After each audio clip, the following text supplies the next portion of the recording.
Chapitre 2, Harry Campin. Premier paragraphe. Nous allons expliquer la réparation d'Harry Campin qui se produisit après celle d'Attic-Yomin. Ainsi, il a été indiqué qu'il apparut à partir de l'aspect de la Hokma de Ma correspondant au Nekudot de Ma, et à partir des 5 dernières de la Keter de Bon. Et il contient le mâle et la femelle, Ma à sa droite et Bon à sa gauche. Ainsi, il revêtit Attic-Yomin de la façon suivante. Les 3 premières d'Attic eurent l'impossibilité de se revêtir d'Harry Campin et l'impossibilité de recevoir leur lumière. C'est pourquoi elles restèrent révélées et se trouvent en position d'environnante pour Harry Campin. Ce sont donc uniquement les 7 inférieurs d'Attic qui se revêtirent d'Harry Campin, Keter, Hokma et Bina d'Harry Campin revêtirent Z, Gebura et Tiferet d'Attic-Yomin, et les 7 inférieurs d'Harry Campin revêtirent Netza, Od et Yesod d'Attic. Car il y avait 3 parties dans la Netza d'Attic, les 2 premières se revêtant des Z et Netza d'Harry Campin. De même, les 2 premières parties de la Od d'Attic se revêtirent des Gebura et Od d'Harry Campin. Et la partie inférieure de la Netza d'Attic ainsi que la partie inférieure de la Od d'Attic restèrent révélées, sans revêtement, et elles restèrent en bas, dans Beria au-dessous de l'Atzilut, afin d'éclairer le monde de Beria. Et elles sont semblables aux 2 mamelles animales qui se situent près des pattes arrière, représentant tous les autres aspects d'Harry Campin, Abba, Ima, Zahir Ampin et Nukba lorsqu'ils furent réparés au moment où ils émanèrent car ils se trouvaient en bas, dans Beria. Et ils commencèrent à s'élever et à être réparés d'abord à partir de l'aspect des 2 mamelles, puis ils grandirent et furent réparés à partir des seins humains, comme cela sera expliqué avec l'aide de Dieu, au début de l'enseignement sur la réparation de Zahir Ampin. Ainsi, la Yesod d'Attic se revêtit de la Tiferet d'Harry Campin jusqu'au torse. Et c'est là qu'il s'arrêta. Sache que dans la Yesod d'Attic-Yomin se trouvent 5 Assadim et 5 Geburot. Et bien qu'Attic soit mâle et femelle, c'est-à-dire Ma et Bon, il aurait été approprié qu'il y eût en lui 5 Assadim et 5 Geburot du côté du mâle et du côté de la femelle, comme c'est le cas pour Abba et Ima et pour Zahir Ampin et Nuka, comme nous l'expliquerons en son temps. Et puisque le mâle et la femelle sont là des parts soufim distincts, les Assadim et les Geburot se trouvent dans chacun d'eux. Cependant, ici le mâle et la femelle d'Attic ne constituent qu'un seul par-souffle les réunissant, c'est pourquoi ils ne contenaient que 5 Assadim et 5 Geburot. Et ces 5 Assadim et 5 Geburot apparurent et se révélèrent à l'intérieur de l'orifice mystérieux de la Yesod d'Attic, et ils se revêtirent d'Harry Campin. Puis les 5 Assadim se propagèrent sur l'axe droit d'Harry Campin, par l'intérieur, et les 5 Geburot sur l'axe gauche, comme cela sera expliqué ultérieurement avec l'aide de Dieu à propos d'Abba et Ima. Second paragraphe. Nous allons maintenant expliquer l'un des enseignements sur Harry Campin, et ceci concerne les 3 têtes qu'il contient et qui au début correspondaient aux 10 séphirotes de l'Atzilut. Ceci se base sur la parole suivante de l'Hydrazuta, Daf 288a, 3 têtes sont imprimées les unes à l'intérieur des autres et les unes au-dessus des autres. Ainsi, l'émanateur suprême qui fit émaner le monde de l'Atzilut est appelé En-Soft à cause de l'immensité de son mystère, ce qui est très profond. Qui le trouvera. En ce qui concerne la réalité de l'En-Soft, elle est désignée dans l'Hydrazuta sous le nom d'Attika de Kolatikin. Le sujet en est qu'avant sa propagation, absolument rien ne pouvait l'atteindre. C'est pourquoi, afin qu'il soit possible aux inférieurs de recevoir un peu de sa clarté, il se revêtit et se dissimula dans la Sphira Keter car il est indiqué dans le Zohar et dans les Tikkunim que l'En-Soft est dissimulé à l'intérieur de la Keter suprême. Et c'est après sa propagation que les inférieurs eurent la force de recevoir un peu de sa clarté. En vérité, lorsque l'En-Soft se revêtit de ce qui se trouvait au-dessous de lui, il se revêtit des 3 têtes dont il est question dans l'Hydra. Et lorsqu'il s'en revêtit et s'y dissimula, l'En-Soft fut alors appelé Attika de Kolatikin. Et ces 3 têtes furent elles-mêmes appelées Attika Kadisha lorsque l'En-Soft se revêtit d'elles. C'est ce qu'il est écrit ensuite. C'est Attika Kadisha qui se présente avec 3 têtes. Et l'explication du mot Ishteka c'est qu'il se présente à nous et se trouve révélé lorsque les 3 têtes se revêtent de lui. Car si elles ne s'en étaient pas revêtues il ne se présenterait pas et ne serait pas révélé aux inférieurs. Il se trouve ainsi que le principe du nom Attika Kadisha est l'En-Soft lui-même, et c'est à partir du nombril d'Adam Kadmon vers le bas qu'il se revêt d'Attic. En vérité, c'est par l'aspect selon lequel il se revêt de ces 3 têtes que celles-ci sont également appelées Attika Kadisha. Souviens-toi de cela. Et bien que nous ayons dit que l'En-Soft se revêt des 3 têtes, il est certain que l'En-Soft ne se revêt véritablement que de la tête la plus élevée de toutes qui est Attic, et la seconde tête reçoit la lumière de l'En-Soft à travers l'écran de la tête supérieure, alors que la 3e tête la reçoit à travers l'écran de 2 têtes. Cependant,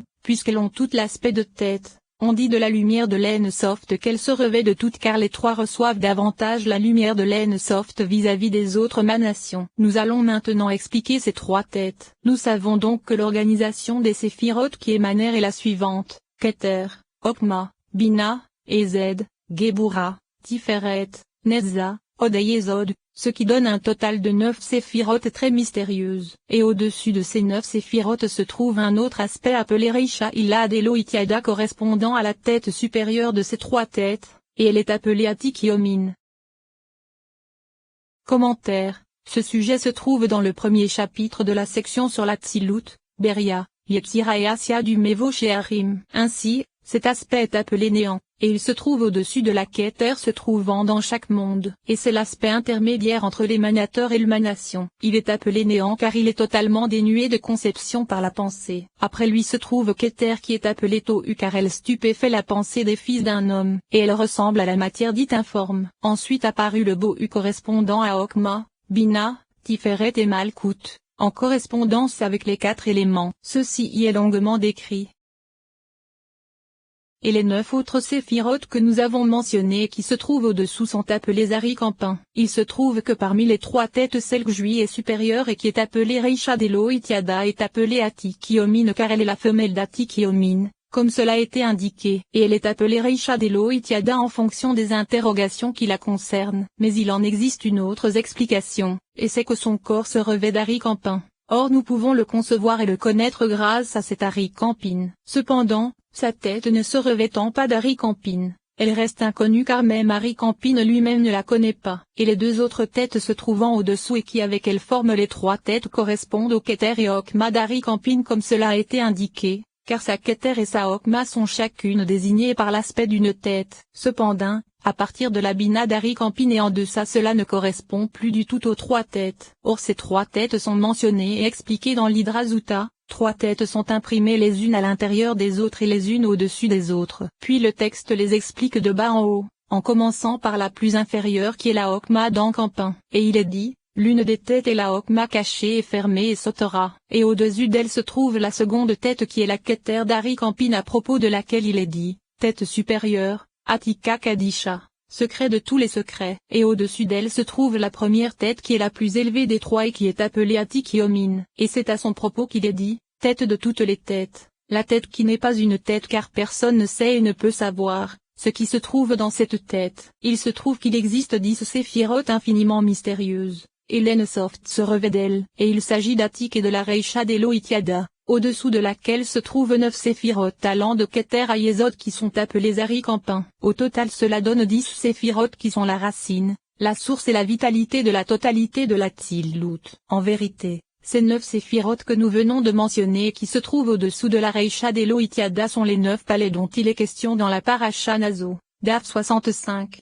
et à la fin de la Parasha Pekdé, Daf 269 et Daf 226, Rabbi Siméon a dit, j'ai levé les mains dans ma prière. Et lorsque cette lumière de la pensée inconnue frappe la lumière de l'écran, elles brillent ensemble et deviennent 9 palais. Mais les palais ne sont ni des lumières, ni des ruotes, ni des Neshamot, et il n'existe rien qui puisse les comprendre. Ce sont donc les 9 séphirotes, allant de Keter jusqu'à Yesod et qui se trouvent au-dessous de cette Reisha d'Elohitiada qui sont appelés en de nombreux endroits les 9 palais qui ne sont ni des ruotes, ni des Neshamot. Ce sont également ces 9 séphirotes, qui sont indiqués dans l'Hydra, Daf 288a, Rabbi Siméon dit, je suis à mon bien-aimé, et son désir se porte vers moi.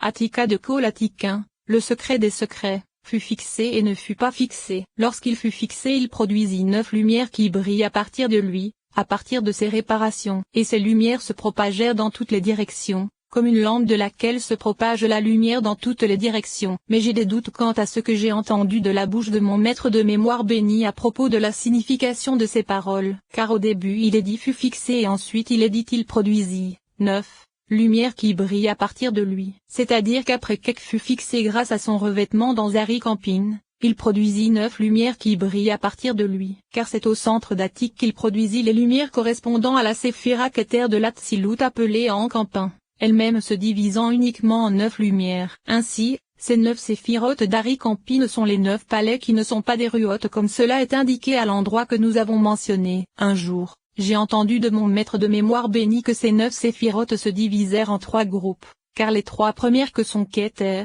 Okma et Bina se propagèrent dans Ari-Campin, et Z, Gebura et Tiferet dans Zahir-Ampin, et Netza, Od et Yesod dans Noukba. Grâce à cela tu comprendras pourquoi l'aspect de l'existence d'Abba et Ima n'est pas mentionné dans l'Hydra Rabba mais uniquement à la fin de l'Hydra Zuta, car Abba et Ima dépendent du mal. Voici ce que j'ai entendu de mon maître de mémoire béni à ce propos. Sache que nous avons expliqué au début que les 9 séphirotes sources se trouvent avec la Reisha d'Elohitiada, ce qui donne 6 séphirotes sources et racines de toute la Tzilut. Cependant, le sujet de l'existence de la Séphira Malkout n'est pas encore révélé. En vérité, nous allons tout d'abord expliquer à quoi correspond la Reisha d'Elohitiada. Et grâce à cela tu comprendras le degré de Malkout car elle est une couronne sur la tête du juste et elle est devenue la clé de voûte. Et elle sera dans l'avenir une lumière plus grande que le soleil. Comprends cela. Le secret des 7 séphirotes d'Ari-Campin c'est qu'elles engendrèrent 10 parsoufim complets. Car nous avons déjà expliqué que les 3 premières d'Ari-Campin restèrent en haut, dans le secret de la tête révélée. Ainsi, la Bina d'Ari-Campin qui se trouve dans sa gorge comme cela est connu, engendra les 2 Keter d'Abba et Ima. La Z d'Ari-Campin se revêtit d'Abba, et Gebura d'Ima appelée Bina. Ceci constitue le secret du verset, je suis l'intelligence. À moi la force. La Z d'Ari-Campin se divisa en 2 parsoufim, Abba et Israël ancien. Et la Gebura d'Ari-Campin se divisa également en 2, Bina et Tebouna. Cela donne 4 parsoufim. La Tiferet d'Ari-Campin éclaira Zahir-Ampin et Noukba. Zahir-Ampin appelé Israël contenait également Jacob, le tout ne formant qu'un seul parsouf. De même, Noukba contenait Léa et Rachel, le tout ne formant qu'un seul parsouf. Ainsi, 2 parsoufim sont contenus dans la Tiferet d'Ari-Campin. Et avec les 4 premiers cela en donne 6. Ensuite, ces 2 parsoufim se divisèrent en 4 parsoufim, car la Netza d'Ari-Campin se revêtit de Zahir-Ampin appelé Israël, la Od d'Ari-Campin se revêtit de Léa, la Yesod d'Ari-Campin se revêtit de Jacob,